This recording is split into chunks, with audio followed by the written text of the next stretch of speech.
La République démocratique du Congo vient de signer l'accord avec le Rwanda, l'accord de paix à Washington. Cet accord, c'est une avancée très capitale pour le développement durable de la République démocratique du Congo et aussi pour une paix pour la République rwandaise. Nos opposants, ces opposants-là qui ont combattu cet accord de paix, ils regrettent leur monnaie.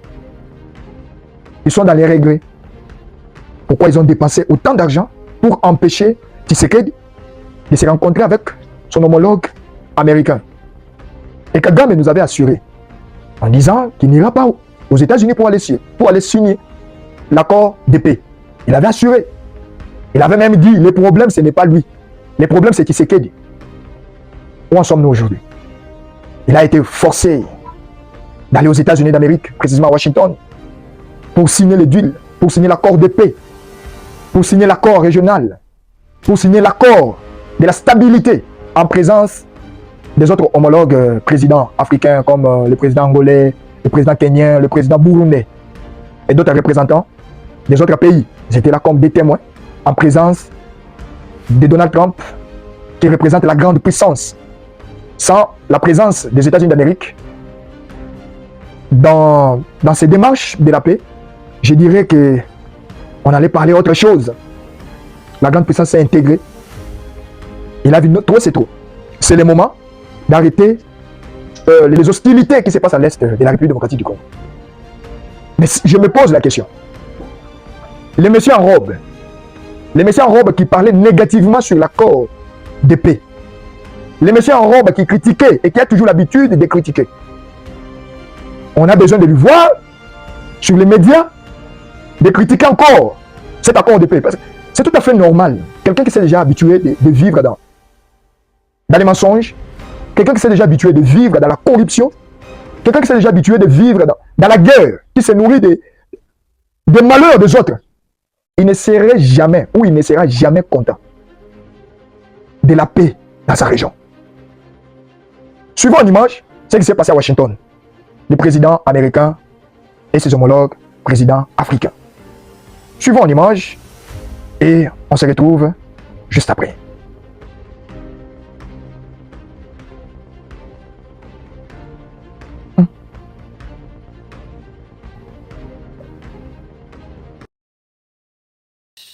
Représentant du Qatar, le rôle du Qatar a été absolument essentiel pour nous permettre d'arriver jusqu'ici. Mais bien sûr que le vote de remerciement le plus important est adressé au président Donald Trump. Personne n'avait demandé au président Trump de se charger de cette mission. Notre région est bien loin des grands titres des journaux. Mais lorsque le président a vu l'occasion de contribuer à la paix, il a immédiatement saisi cette occasion. Ce conflit a duré 30 ans.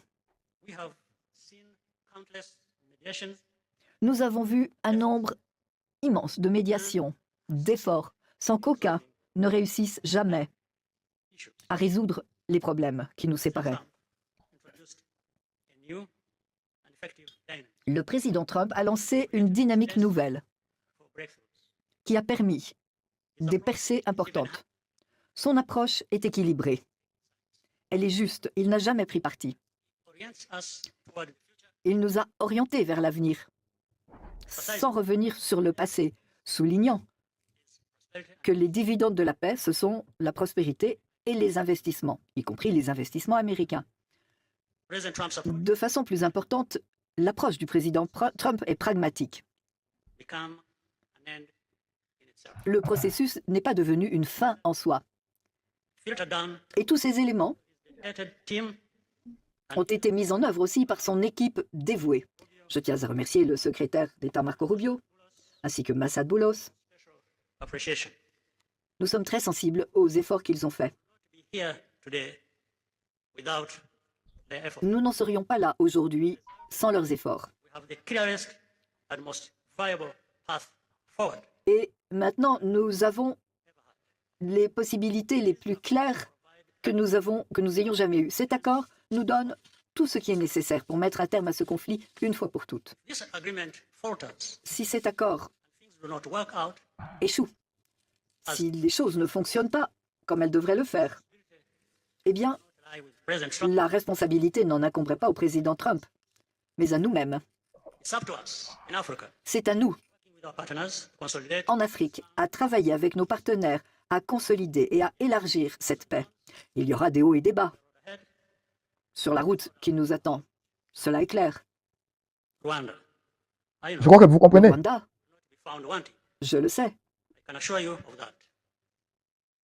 Et je puis vous assurer, Écoutez bien, tout écoutez ce bien. possible. Notre seul objectif est, et a toujours été, que notre pays vive dans la sécurité après toutes les tragédies que nous avons connues.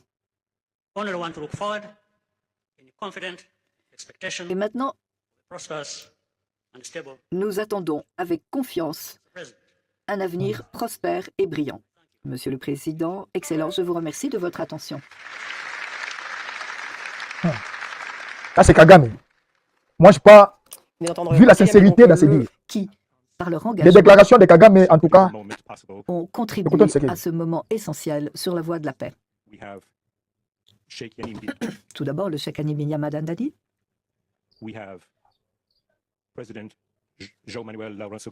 si vous avez bien également le écouté, président les Lourenço, déclarations président de l'Angola, de ce monsieur le Kagame président ne sont par pas tellement intérim de cohérentes. l'Union africaine, l'ancien président Il s'est déjà habitué de également vivre dans les la République du mensonges. Kenya, mon frère. Il s'est déjà habitué de vivre Monsieur dans Kenyatta, la corruption. présent dans la Écoutons salle. Félix. Il s'agit de deux grands hommes africains qui ont lancé les processus de Nairobi et du Rwanda. Je voudrais également remercier tous les dirigeants africains qui ont contribué à nous aider dans cette lutte. J'espère que nous sommes parvenus au terme de cette lutte. L'accord de Washington, ce n'est pas un document parmi d'autres. En fait, c'est un tournant.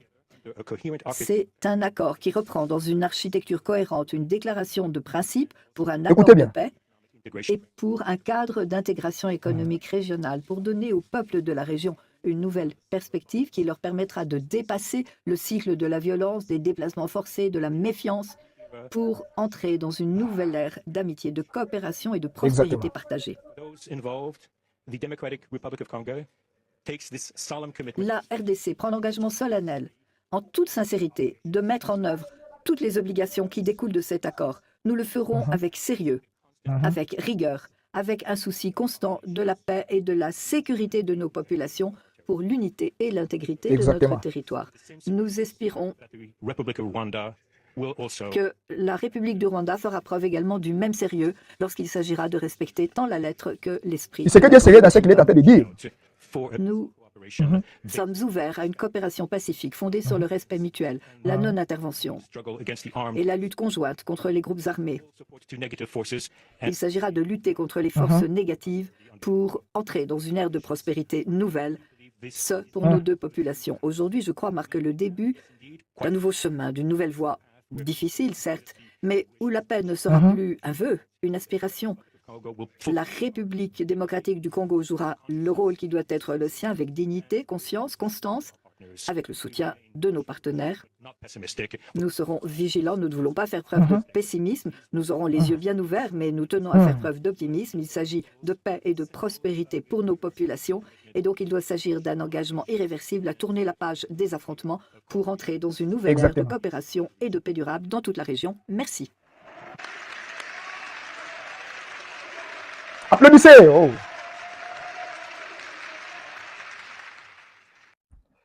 Mes amis, je crois, chers Congolais, je crois que vous avez bien suivi les déclarations de Paul Kagame.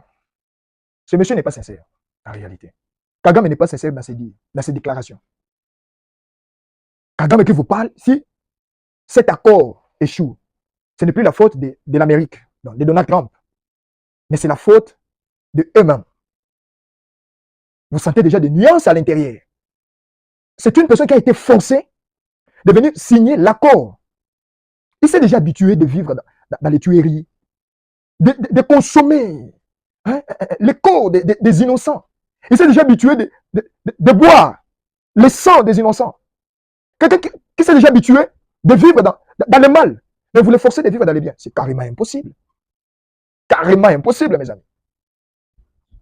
Carrément impossible. Même la signature, si vous regardez bien. Vous sentez que Félix est sérieux, tellement sérieux, que ce monsieur du Rwanda est dans l'incapacité de lui fixer les yeux. On a toujours l'habitude de critiquer tout. L'habitude de critiquer tout, c'est ça. C'est ça l'homme congolais. Vous regardez très bien. Tu sais qu'il est tellement sérieux que Kagame ne parvient pas à fixer les yeux. À lui regarder des fois.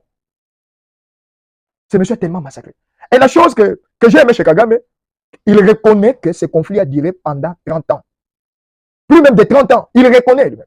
Mais il se disait non, ce n'est pas le Rwanda le problème de la région. Ce n'est pas le Rwanda qui est à la base des hostilités de l'Est de la République congolaise. Ce n'est pas le Rwanda, ce n'est pas le Rwanda. Ce sont des Congolais eux-mêmes qui trahissent leur propre pays. Comment si ce sont des Congolais, ce sont des Congolais qui trahissent leur propre pays, comment vous avez accepté de signer l'accord de paix? L'accord de retirer tes troupes sur le sol congolais. Réellement, si ce n'est pas toi, ce sont des Congolais.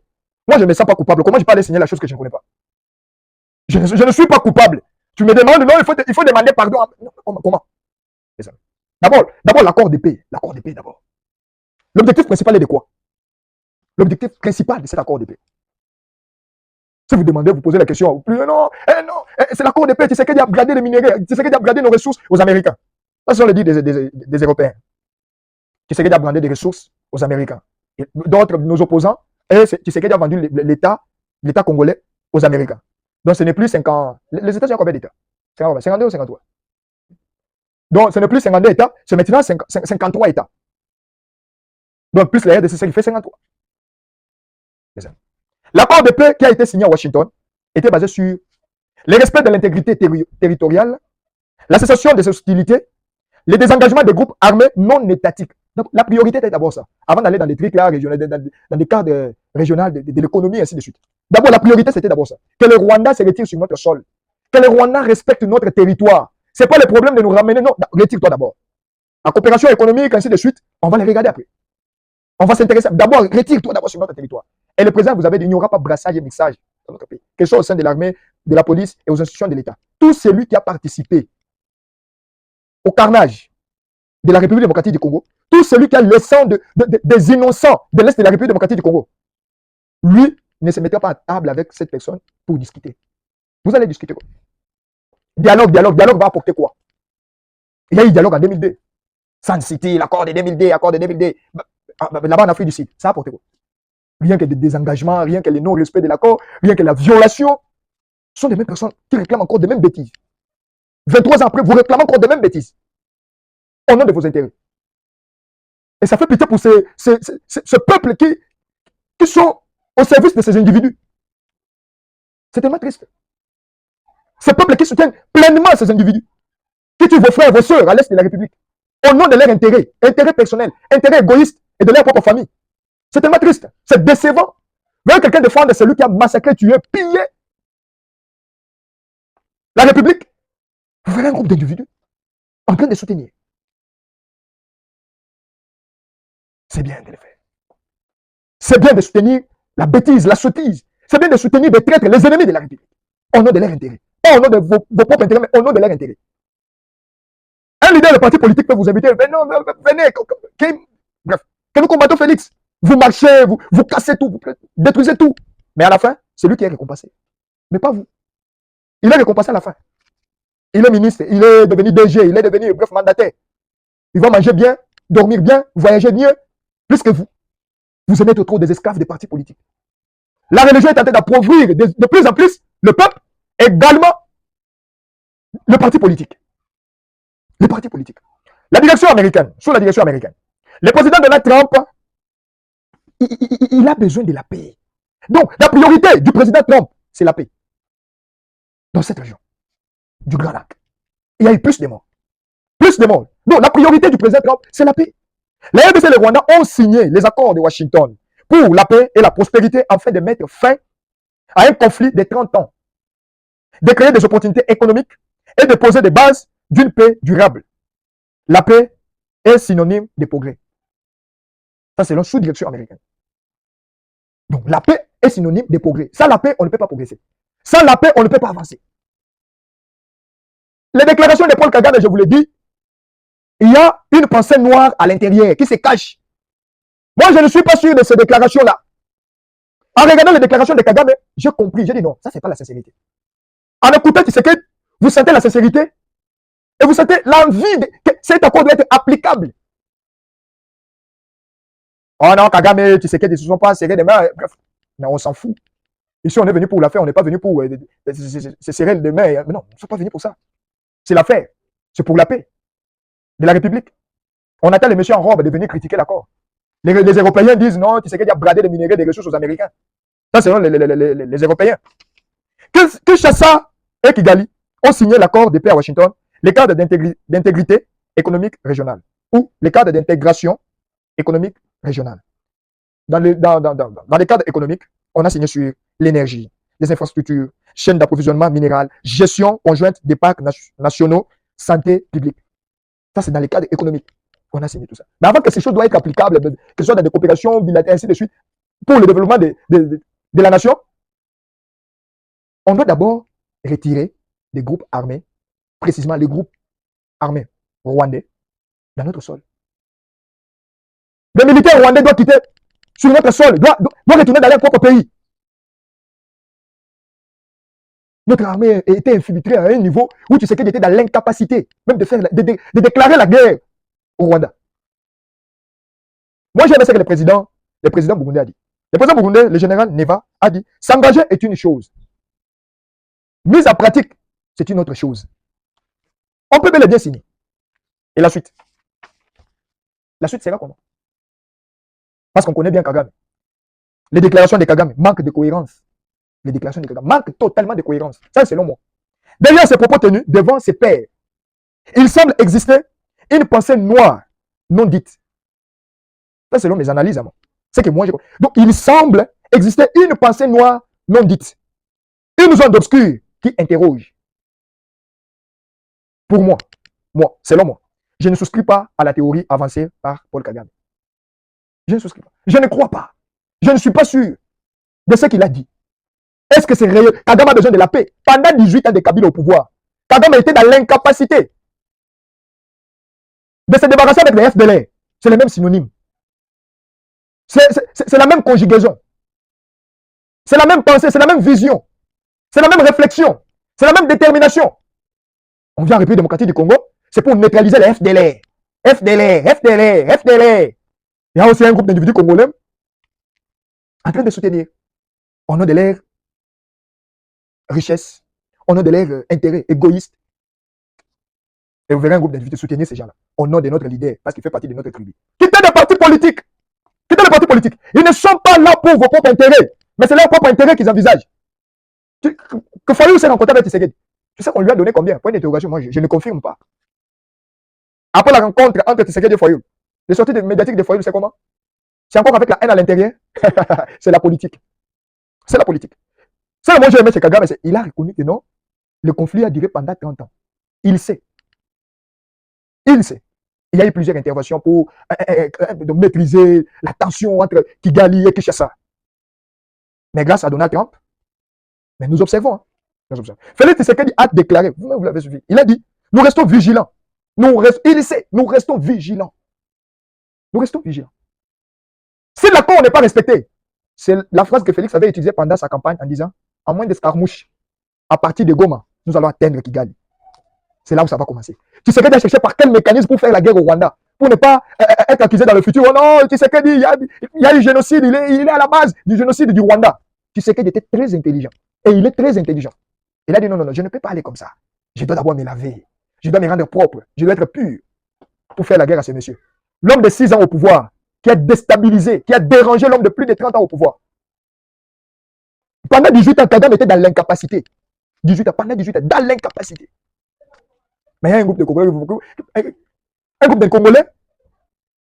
qui me dit, oh non, mais monsieur, Kabila fait les mêmes choses en 2002, il est allé à Washington, ils ont signé le même accord, voilà aujourd'hui, ce sont même scénario. Ah, bref, ça c'est Kabila. Kabila savait ce qui s'est caché derrière. Mais Kabila n'est pas Tshisekedi, et Tshisekedi n'est pas Kabila. Vous sentez vraiment la détermination. À la fin, nous sommes déjà habitués de vivre dans la corruption. Ah, d'abord, nous soutenons Félix Antoine Tshisekedi, c'est pour l'intérêt de la République. Le conflit interne là, la mégestion interne, oui, on va s'en occuper. Là, d'abord, c'est pour l'intérêt de la République. Tshisekedi sait que Kagame a signé à plusieurs reprises des accords de paix pour violer ces accords quelques mois plus tard. Tshisekedi sait. Il a toujours l'habitude, à maintes reprises, il a toujours l'habitude de signer. Quelques mois plus tard, il va violer. C'est d'accord. Mais cette fois-ci, s'il viole, et les États-Unis n'interviennent pas, le chemin du paradis est là, c'est la Russie. On va aller vers la Russie, ils nous donnent des armes pour faire la guerre à ces messieurs. Point barre. Et si cet accord échoue, sera la honte, premièrement, pour Donald Trump et aussi pour les États-Unis d'Amérique. Les propos témoignent l'engagement de la RDC en faveur de la paix, tout en reconnaissant fermement une longue histoire de trahison. Tu sais qu'il s'est engagé avec âme et corps. Âme et corps. Mais vous verrez un groupe d'individus qui sont là. Oh non, tu sais qu'il est incompétent. Tu sais qu'il ne fait absolument rien. Tu sais qu'il dit. Non, tu sais qu'il ne fait absolument rien. Au niveau de la diplomatie. Au niveau de la diplomatie, tu sais qu'il ne fait absolument rien. Au niveau de la diplomatie, tu sais qu'il est incompétent. Au niveau de la diplomatie pour l'intérêt de la République, et une paix durable et une paix sincère, tu sais qu'il ne fait absolument rien. Mais vous êtes malade. Vous êtes malade. D'abord, premièrement, ce que vous devez savoir, captez cela, ça doit rester dans vos cerveaux. Le développement d'un pays, ce n'est pas les manger et à boire, c'est d'abord la paix. Je le récapitule encore pour ceux qui n'ont pas un bon cerveau. Le développement d'un pays, ce n'est pas les manger et à boire. C'est d'abord une paix durable, c'est d'abord la paix. Quand il y a paix, il y a maintenant le développement. Il y a les entreprises, il y aura des entreprises, il y aura des investissements, et il y aura à manger et à boire. S'il y a la paix. Sans la paix, on ne peut pas parler de développement. Sans la paix. Sans la paix, on ne peut pas parler de développement. Avec la paix, on est prêt à poursuivre ces détourneurs, ces voleurs des trésors publics. Avec la paix. Mes amis, pour chuter, pour finir, j'ai quelques questions à vous poser. Répondez-les en commentaire. Quels obstacles peuvent encore freiner un accord de paix durable entre la RDC et le Rwanda? Première question. Deuxième question. Quelles seront les implications pour la diplomatie congolaise après Washington? Ça, c'est la deuxième question. Troisième question. Comment garantir que cette paix soit réellement durable et non simplement temporaire ou symbolique? C'est la troisième question. La quatrième question. Pourquoi Washington est-il présenté comme un centre stratégique dans les processus de paix? Et cinquième question. Pensez-vous que le Rwanda puisse être considéré comme un partenaire crédible après cet accord de paix de Washington? À vous la réponse. J'attends dans les commentaires. Nous avons besoin de vos réponses et ça va nous aider. On va lire et prochainement nous ferons des analyses sur ça. N'insultez pas. C'est une analyse faite pour la République démocratique du Congo. Selon moi, Kagame n'est pas sincère dans ses dires. Selon moi, Tshisekedi est déterminé de faire la guerre à Paul Kagame. Kagame avait de l'assurance. Il paraît ou il pourrait qu'il y avait eu de la modification dans les tests de cet accord. Mais vu que les services de renseignement américains étaient prudents et les services de renseignement congolais étaient prudents, allez-y comprendre. Je me limite là. Que l'avenir réserve de meilleurs. Aimons-nous vivants. N'oubliez pas de vous abonner. N'oubliez pas de vous abonner. Et suivons-nous sur notre chaîne YouTube Donna Kabang.